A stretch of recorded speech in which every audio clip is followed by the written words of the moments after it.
So, how much do you need in the bank to get residency? The $64,000 question, really, isn't it? You know, if you go on social media, you'll see lots and lots of people harping on about this mythical 6K figure, 6 grand. I only needed 6 grand in the bank.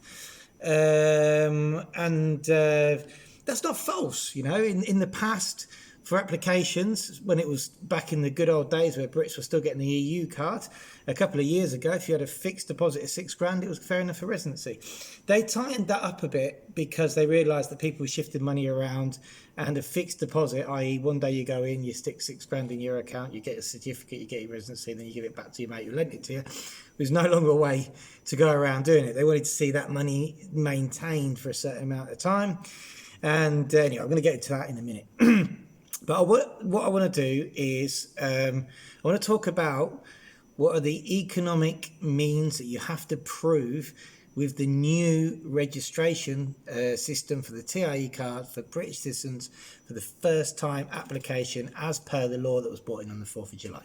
Okay, so first of all, let's revert back to the law from the 4th of July, which was brought into effect on the 6th, on the Monday.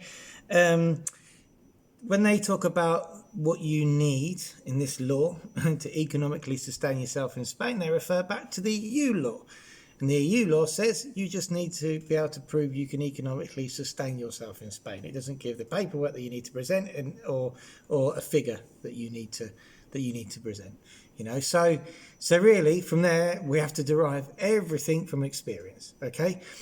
There's also an informative note that's been published by the government, and they specifically mention the calculation that we've been using ever since the start of residencies, or since I've been doing residencies, to calculate someone's minimum income requirements, and that is IPREM. Now, IPREM stands for Indicador Público de Renta de Efectos Múltiples. I've got it here on the screen, as you can probably see, because I don't have that in my head.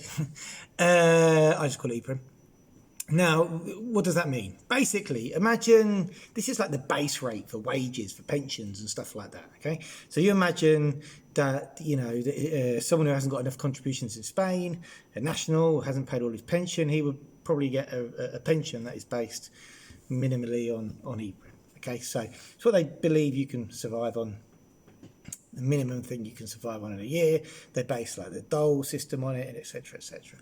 Okay, so IPREM currently, and I've got the page here, the official IPREM page, is sat at €537.84 a month. Okay, so for residency, we are looking to prove that you have got that sort of income. Now, we published an article which I'm going to put up to remind me about all the different ways you can prove income in Spain. And depending on the way you are proving your economic stability in Spain, depends on the paperwork and what you have to present to the police. So I'm actually going to go through, we wrote an article about this on the 22nd of August, and this was based on our experience up to the 22nd of August from the applications we've made, a couple of requirement documents we've received. So when the police want to see more documents, they send us back a document called a requerimiento, which says we want to see this, this and this. And from the applications we've made which have been approved, we can sort of derive what paperwork's needed for these last 100 days, because we've got less than 100 days now to present the first time residency applications for UK citizens. What's going to be needed moving forward. So anyway, going back to the article, which I'm going to stick at the bottom of this video. Working in Spain. If you've got a Spanish contract and it meets the minimum requirement of IPREM, which is €530 a month, and it's for more than 3 months, that's good. Okay, you need a contract, your last few nominas if you've got them, but that works. And we have had a couple approved on part-time, 3-month contracts have been approved.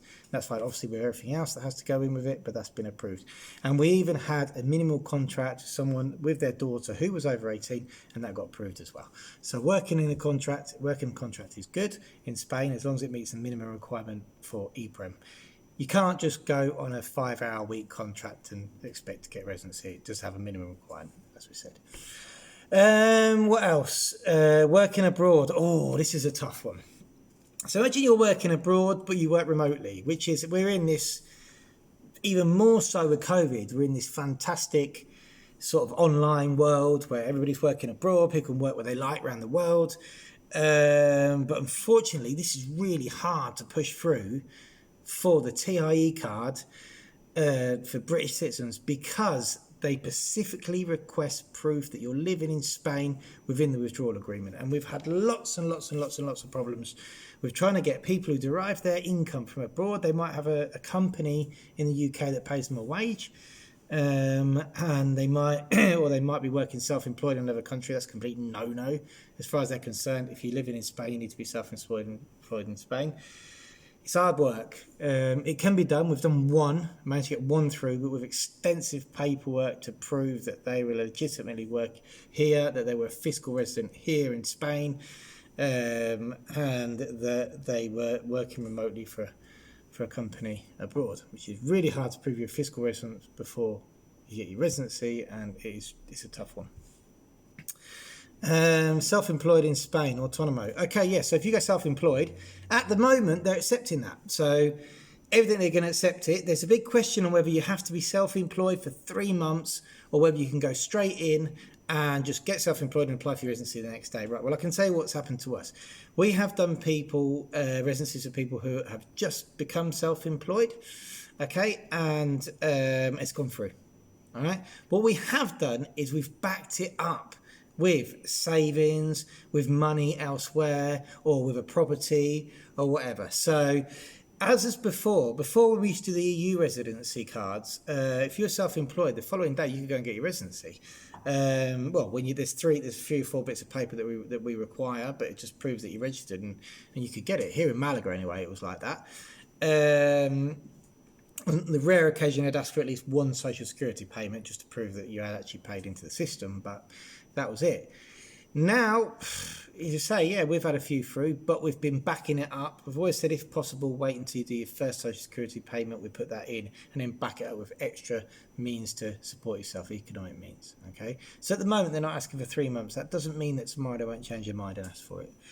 State pensions are great. They're what they call Vitalica for life. So all we need for state pension, which is generally coincides with an S1 application, is the annual letter you get from the Pensions Authority. It says you get X amount this week, and we get that translated by our legal translators, and and then that goes in, and that's fine. We've had loads of those approved. Private pension. Again, private pensions, had lots of private pensions approved, but with letters and proof from the provider, maybe backed up with a P60 as well. P60 on its own isn't normally sufficient proof, okay? P60s, and that's another thing to go on about. Now, P60s, for anybody who's got a job, isn't proof that you've got income, because as far as the authorities are concerned, and this is what they've told us, is they could lose that job, you wouldn't have the income. P60... if the job's obviously from abroad in the UK. P60 for a pension is different. Now, I've got this argument, and I always write a little statement, or even when I'm doing EU residencies, I've always got an argument to the police or an objection that I have to overcome, because a pension is for life. So if you're drawing down on your pension, it's Vitalica, it's for life, and a P60, it should be sufficient if it says pension on it. All right, and we have success with that.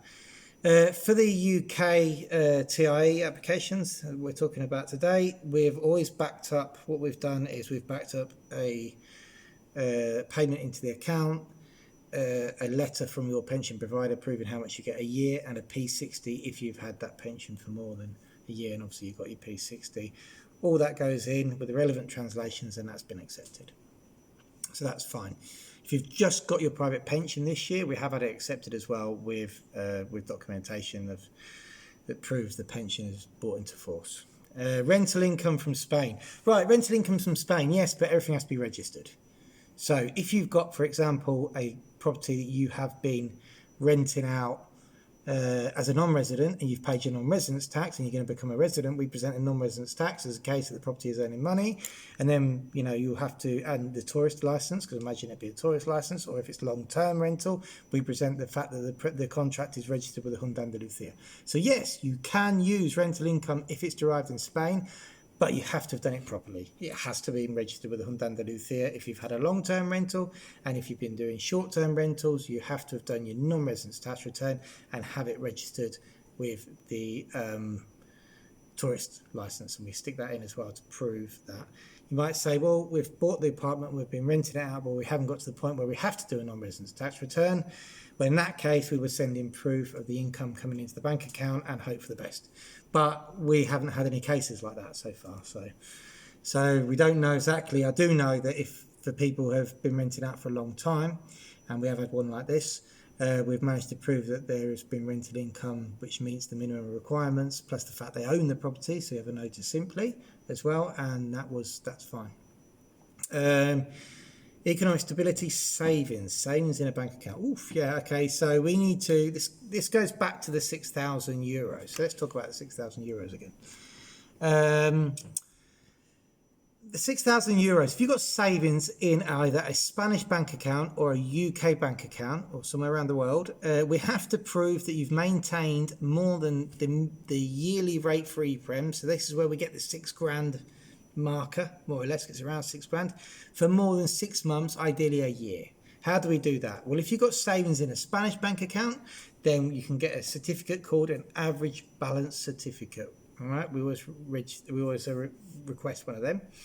If it's been from a UK account, then you have to bring proof of that. Now, we've had success with 6 months worth of translation statements translated into Spanish, because on UK statements, it's got the beginning, the in and the out balance. So from there, they can see what's been in the account and what's gone out of the account and the minimum balance that you've maintained. So we've had success on both fronts with them.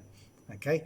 Now, a fixed deposit, if you haven't had that much money, say, for example, you just got an inheritance, right? And we've had one of these, and you haven't had any money, but you've just come into a lot of money, all right? And you've got enough money which is to sustain you for the term of your residency. So initially, you get a residency card for 5 years, 5 times IPREM, around 30k, all right? Well, you could make a fixed deposit of that amount. I think it's around 25,000 something, but I always say 30k to be for sure, into the bank, and you can use that to get residency, because that is the money that they deem that you will need for the 5 years of your residency period, up to the end of the expiry date of your card. Well, it doesn't expire, but when the photo runs out, etc. The only thing is, we have had what they call a requerimiento, as I said before. They had a letter back saying that's fine, she's got enough, but we want to know where it come from. And we're like, okay, then, right. So we had to get all sorts of inheritance paperwork translated, submitted that, it was accepted. So that's recent deposit in a bank. That's what I've just covered. Nota Simple. Blooming Nota Simple. Well, we had this lovely period here where they were accepting the Nota Simple on its own. In the old residency card days, you could rock up with a bit of private health insurance which covered the requirements, a Nota Simple, and you'd get welcomed in straight away. So yeah, Nota Simple used to be the way. No, it's not. Now, Nota Simple on its own, within the withdrawal agreement for British citizens, it's not enough on its own. It's not enough.